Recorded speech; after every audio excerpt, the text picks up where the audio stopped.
দুনিয়াতে ৮ প্রকার চিকিৎসা ব্যবস্থা রয়েছে। অ্যালোপ্যাথি, হোমিওপ্যাথি, আয়ুর্বেদিক, ইউনানি, ন্যাচারো, যৌগিক চিকিৎসা, মেডিটেশন, আর হচ্ছে সর্বশেষ ইসলামী চিকিৎসা, যেটা রুকিয়া আর কি।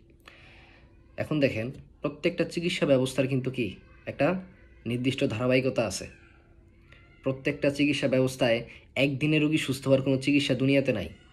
আমি আমার গবেষণায় পাই না, আপনি যদি পান আমাকে অবশ্যই জানাবেন। কেমন? দেখেন, মেডিসিনের যদি আমি বিষয় বলি, ডাক্তার কি আপনাকে ধরেই প্রথমে 1 বছরের ওষুধ দিয়ে দেয়? দেয় না। কেন দেয় না?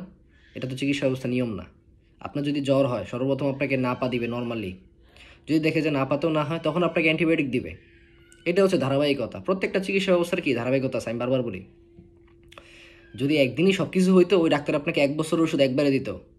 ওই নাপা না দিয়ে প্রথমে আপনাকে অ্যান্টিবায়োটিক দিত, তো সে তো দেয় না। কেন দেয় না? ওইটা আপনার প্রয়োজন এখন পড়ে নাই, এই জন্য আপনাকে দিচ্ছে না।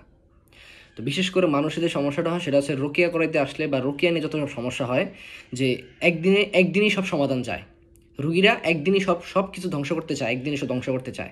রুগীদেরকে বলে রাখি, সাধারণ মানুষের উদ্দেশ্যে বলে রাখি, কোনো জিনিস, কোনো রোগ একদিনে এটার সূত্রপাত হয় না।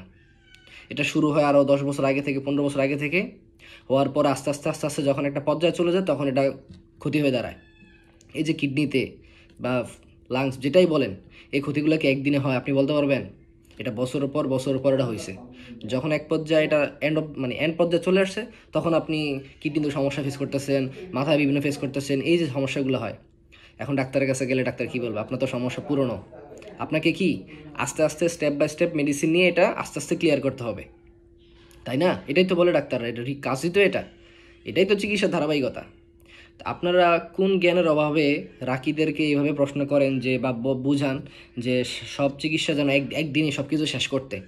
ওই বোতলে ভরা জিন জবাই করা ওগুলা ওই নাটক সিনেমায় হয়, বুঝতে পারছেন? বোতলে ভইরা নাটক সিনেমায় হয়, এটা বাস্তবের সাথে হয় না। যদি বাস্তবে বাস্তবে হইতো, আমার দরকার নেই তো 1 ঘন্টা গলা ফাটানোর, আমি এই বোতল নিয়ে এসে বোতলের মধ্যে ভরে দিতাম। আমি তো এটা পারি না, কারণ এটা হয়ই না জীবনে। যারা করে তারা ধোঁকাবাজি করে। ওই যে বলে 24 ঘন্টায় ফলাফল, 48 ঘন্টায় ফলাফল, একবার গেলেই সমাধান। যান না তার কাছে, ওই হারাম চিকিৎসা আপনি নিতে পারবেন, নেন আপনি। আমরা এই হারাম চিকিৎসা দিই না, রাকির এই ধরনের চিকিৎসা দিতে পারে না। এখন দেখেন আরেকটা প্রশ্ন যে বেশি করে, যে কয়বার যাওয়া লাগতে পারে, কেন বারবার যাব? আচ্ছা, এটা নিয়েও বলি। একজন পেশেন্ট আসলো আমার কাছে, যার সমস্যা 10 বছরের জিনের সমস্যা। এখন এই 10 বছর জিন কী পরিমাণ ক্ষতি করছে, এটা তো রুগী এখন টের পাইতেছে। 10 বছর পরে ঘুমাইতে পারে না, খাইতে পারে না, ভুলে যায়, অজ্ঞান হয়ে পড়ে, চিৎ খেয়ে পড়ে, নামাজ পড়তে পারে না। এই সমস্যাগুলো কি একদিনে হয়েছে?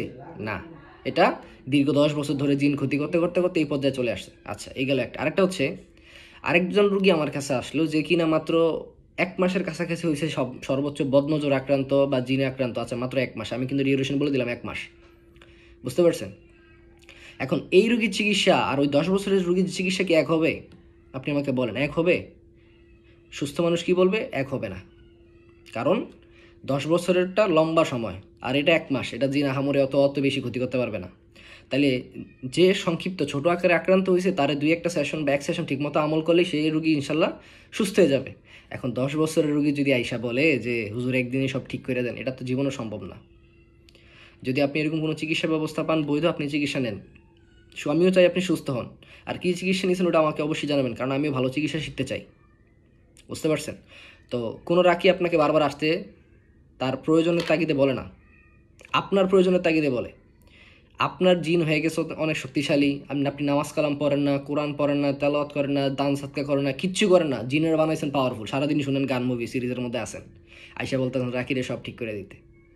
হালুয়া নাই তো ভাই, জিনটা তোর হালুয়া না। অনেকের কাছে হালুয়া মনে হতে পারে, তারাই ওই যে ফেসবুকে বিভিন্ন কিছুতে প্রচার করে। আমার কাছে একবার আসলেই হবে, যত সমস্যা হোক একদিনই সমাধান। বোতলে ভরে মাটি চাপা দিয়ে একদম দিব, সহায় দিব। তাদের কাছে যাইতে পারেন, 30-40-50 হাজার টাকা মার খেয়ে আসবেন, লাখখানিক টাকা মার খেয়ে আসবেন, তখন আসবেন রুকিয়া করাইতে, আর ওইটা নিয়ে হবে প্যান প্যান। এই কাজগুলো তো আপনারাই ভুল করেন, বুঝতে পারেন নাই? একজন পেশেন্টের সেশন লাগে কয়টা, এটা সম্পূর্ণ তার রোগের উপর ডিপেন্ড করবে। আপনি কতটুকু সময় আক্রান্ত, এটা কি কেউ আপনাকে বারবার আবার কুফরি করতেছে নাকি, এটাও তো দেখতে হবে। আর অধিকাংশ পেশেন্ট এই কথাগুলো আবার লুকায়ও। তারা যে বারবার জাদু করছে বা আগে পরে সমস্যা হয়েছে, সেগুলো বলতে চায় না। রোকেয়া করলে ডায়াগনোসিসের পরে তো এগুলো সব আমরা তো সব বুঝতে পারি বা ধরা খায়। 1 সেশন 2 সেশন পরে হইলে ওটা ধরা খায়। তখন রুগীরা বলে, হ্যাঁ হুজুর, আমার তো এরকম এরকম সমস্যা, আমার আপন চাচি আপন যেটি প্রতিদিন কুফরি করে। তো এটা আপনি প্রথমে আমাদেরকে বললেন না কেন? আপনারই তো লস হইলো। তো এই জন্য পেশেন্টদের এই বিষয়গুলো টোটালি ভুল। আপনারা চিকিৎসা বিষয়ক গবেষণা করেন। অনলাইন দুনিয়া এখন খুবই সহজ হয়ে গেছে, যে কোনো বিষয় নিয়ে আপনি ঘাটাঘাটি করতে পারবেন। আমি বলি আপনি ঘাটাঘাটি করেন, আপনি রিসার্চ করেন, আপনি আমার কথার উপর ভিত্তি হওয়া লাগবে না। আপনি নিজে পড়াশোনা করেন, রোকেয়া বিষয়ক পড়াশোনা করেন, অন্যান্য চিকিৎসা ব্যবস্থা নিয়ে আপনি হিউজ স্টাডি করতে পারবেন। স্টাডি করেন, আপনার কাছে সব সহজ হয়ে যাবে। তবে যারা শিক্ষিত মানুষ, আমাদের পেশেন্টে তো অনেক রকমের লোক আসে, শিক্ষিত অশিক্ষিত মূর্খ থেকে শুরু করে আলহামদুলিল্লাহ সব ক্যাটাগরির লোক আসে। কারোর সাথে 10 মিনিট কথা বলে আমি বুঝতে পারি যে তার রোকেয়া বিষয়ক বা এইসব বিষয় কতটুকু নলেজ আছে, ওটা তার স্পষ্ট শুনে আমি বুঝতে পারি। তো যারা শিক্ষিত মানুষ এদেরকে আমার বোঝানো মানে ওইভাবে বলতে হয় না, কারণ এরা বুঝে একটা রোগ একদিনের সৃষ্টি হয় নাই, যেহেতু অনেক দিনের হয়েছে তার মানে চিকিৎসা লম্বা হতে পারে। বুঝতে পারছেন? তো সাধারণ বিবেক খাটান, কোনো রাকি আপনাকে ধরে রাখতে চায় না। আপনি যত তাড়াতাড়ি যাইতে পারবেন, সুস্থ হতে পারবেন, আমার জন্য ভালো। আমি আরেকটা রোগী দেখতে পারবো, আমি ওই রোগীর নিয়ে গবেষণা করতে পারবো।